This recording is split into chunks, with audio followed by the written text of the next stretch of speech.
What's up mga kalaro, Kapitan Tinapay here. So ayan, magsisimula na po akong mag-upload ng mga videos regarding sa toys, toy collection, and pangilan-ngilan ng mga nostalgia games.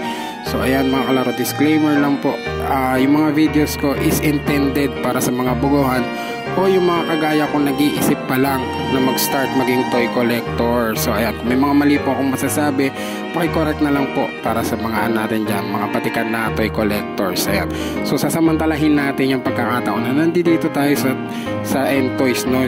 Na may nakakausap tayong mga season collectors, na yung mga malalaman natin sa kanila, i-share ko sa inyo. Kung may tanong din kayo at kaya kong sagutin, sasagutin natin yan. At syempre, dire-diretso pa rin tayo sa pagbibigay ng tips and trivias regarding sa mga characters, mga toys, and mga nostalgia games.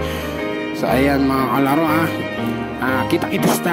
kita-kits tayo sa mga paparating ko na videos. So ayan, arigato salamat mga kalaro, peace.